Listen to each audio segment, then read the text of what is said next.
disse, eu nunca fui candidato a nada.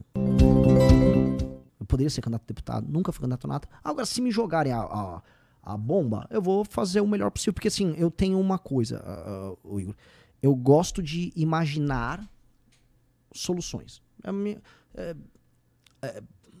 Eu gosto de pensar, assim, o que eu tô fazendo isso aqui com você, tipo assim, solução pra essa questão da compra de voto. Vamos imaginar soluções.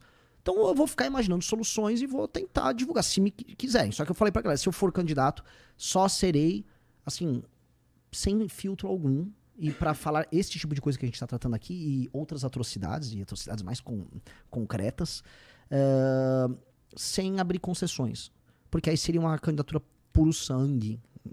Mas não é mais ou menos o que o Bolsonaro tava falando que ia fazer também? Não, porque não havia nada de revolucionário que o Bolsonaro estava propondo. Ele só falava generalidades. Esse Brasil, se tirar esses ladrão daí, vai ficar muito melhor. Tá, mas o que isso significa? Tira esses comunistas. Tá, qual pra... a gente tem que falar isso em termos mais concretos. Por exemplo, tem que matar esses vagabundos. Tá, vamos ser claros. O que significa matar esses vagabundos? Vamos falar, por exemplo, sobre eliminação do crime organizado no Brasil.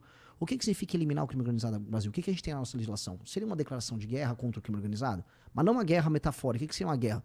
Tipo, vamos pegar o Estado brasileiro, vamos declarar, por exemplo, que essas facções que ocupam território brasileiro são, por analogia, nações invasoras? Vamos tirar a titularidade dos direitos e prerrogativas dele enquanto cidadãos brasileiros, porque eles não são cidadãos brasileiros. O Marcola não é cidadão brasileiro, ele é da PCClândia, assim como o Marcinho VP também é. Não à toa o Oruan, que hoje, pra ver como as coisas estão conectadas, o Oruan saiu um pedido de prisão, mas ele foi alvo de uma operação porque ele estava andando com o maior ladrão de carro do Rio de Janeiro e achando isso a coisa mais normal do mundo, que é do Comando Vermelho ladrão de carro, e ele avisou num vídeo que ele gravou, você deve ter visto. Se eu estivesse no Complexo da Penha, o Reis não faria isso. Sim, porque o Complexo da Penha é como se fosse um território que você controla e que a polícia não entraria lá. Sim, como se fosse outro país. Então, sim, a gente talvez tenha que declarar guerra a essas facções e eliminá-las. Prender ou matar as lideranças dessas facções de maneira muito clara, reocupar o território e desfavelizar esses locais. Isso eu acho que é um discurso sério e duro, enfático, sobre guerra ao crime. O que é o direito penal do inimigo? Quem é Günther Jacobs, que é o pai dessa ideia de uma espécie de um direito penal que separe o cidadão, a pessoa que está disposta a cumprir a lei e que pode cometer crime. Um cidadão que aceita a lei brasileira, ele pode cometer um crime e pode ser punido, ele tem o direito de defesa. Agora, um cara que, no fundo, a prática recorrente de crime dele não reconhece a existência do Estado, por exemplo, um terrorista que ele tá, sei lá, montei uma célula terrorista na França. Essa célula terrorista não reconhece o direito da França existir. Ele quer fazer uso de, vamos dizer, das maneiras mais atrozes de causar dano em nome da causa dele. Esses caras não podem ter direitos e prerrogativos. O direito tem que ser célere e rápido. Você tem que quebrar o sigilo dele rápido. Se ele for preso, ele tem que ter penas desproporcionalmente altas. O direito penal do inimigo, que em grande parte ele foi aproveitado em várias nações desenvolvidas, civilizadas. O Günther Jacobs, se eu não me engano, ele foi do Tribunal Constitucional, tipo uma espécie de STF alemão. Alguém no chat aí pode corrigir. Ele é professor até hoje. A gente está falando de uma medida que entende, assim, existe um tipo de ação, um tipo de organização humana que ela não reconhece nem a autoridade do Estado e que está disposta, por não reconhecer, a fazer o que for.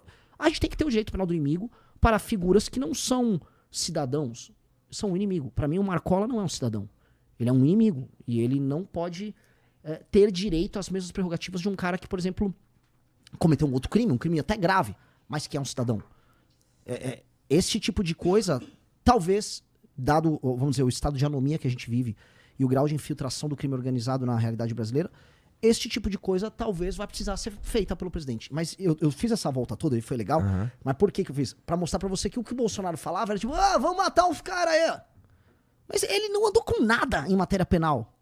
Quando o Moro tinha um pacote anticrime, ele mesmo ajudou a subverter o pacote anticrime. Então ele não tem...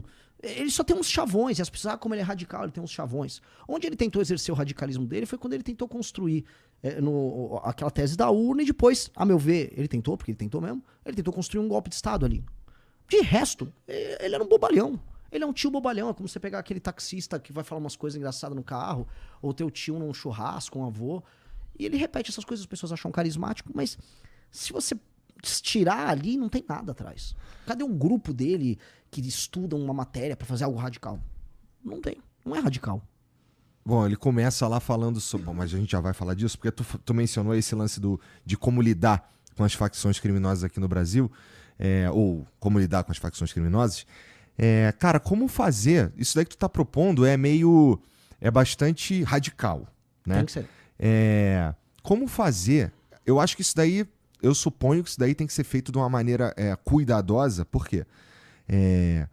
Nada me garante, dado a maneira como funciona o Estado brasileiro, a sociedade brasileira, que isso não será usado de uma forma perversa para fuder a galera que não necessariamente tem a ver com essas facções criminosas. Por exemplo, um inimigo de um juiz que, sei lá, o cara comeu a mulher dele, ele vai... Isso aconteceu já, esse caso assim no Brasil já. Então, como é que lida com isso de uma forma humana, no fim das contas?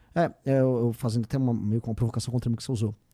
Tudo me garante que, mantendo as coisas como estão, a gente só vai se fuder. Uhum. Então, assim, o fato de nós sermos, em grande medida, um país corrupto, com sistemas de incentivo horríveis, não deve, vamos dizer, servir de premissa para que a gente não tome nenhuma ação nova. Porque senão a gente vai apenas aceitar as coisas como elas são. Mas não tem uma ordem ideal pra gente ir fazendo as transformações? A gente pode, assim, você pode apontar numa determinada direção, você pode usar um princípio como prudência, só que a forma como as coisas estão, vamos dizer, a forma como as coisas estão formadas é meio feio dizer, mas a forma como as coisas se dão no Brasil, né, a gente empurra com a barriga os problemas todos e não toma ação nenhuma. E fica com medo de tomar uma ação enfática. Nações problemáticas como a nossa, a gente acaba trazendo o caso de El Salvador, e tem as pessoas que têm as críticas e tal, mas o fato concreto é, uma nação como El Salvador enfrentou esse problema e resolveu. Uma nação muito menor, tá, beleza. A questão é, não há outra maneira que não a força hoje para você desalojar as facções criminosas, vamos dizer, diárias que devem, vamos dizer, congregar de 16 a 23 milhões de pessoas, que são as periferias das grandes cidades brasileiras. Não há praticamente nenhuma periferia de grande cidade brasileira que não seja dominada por uma facção. Pessoas brasileiras vivem sob o jugo desses caras. Isso é um dado da realidade, é um dado concreto. E a gente já falou, vamos tentar inteligência, vamos tentar as UPPs, como teve no Rio de Janeiro. Vamos tentar vamos conversar com as pessoas. Não rolou. Não rolou. Por várias razões. Igor, a gente pode fazer uma construção, se você tiver saco, fazer até uma construção histórica disso que é legal. Que é um insight que a gente trata no livro amarelo. Eu tenho saco. Tem. Então, assim, pensa assim, aqui, eu até posso pegar ali um fascículo, mas... Você pode pegar se tem quiser os números meio que de cabeça. Tá.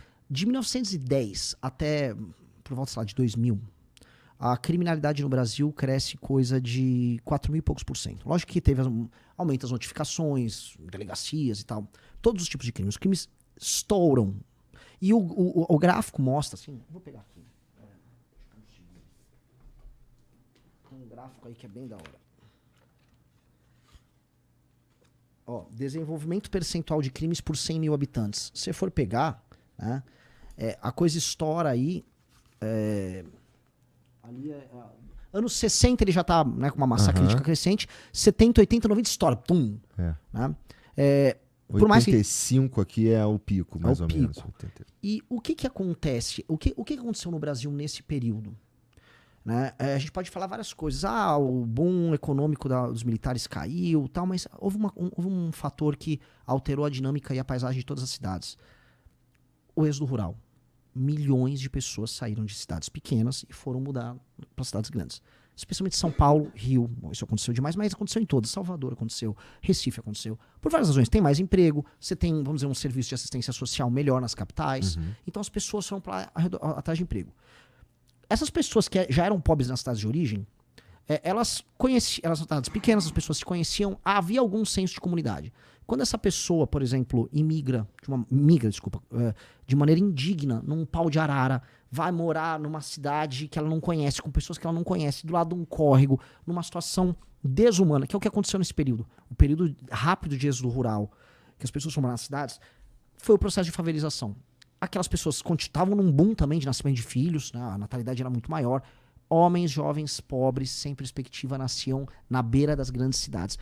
O que aconteceu com uma parte importante desses caras que não foram absorvidos como massa de trabalho, força de trabalho? As pessoas entraram pro crime.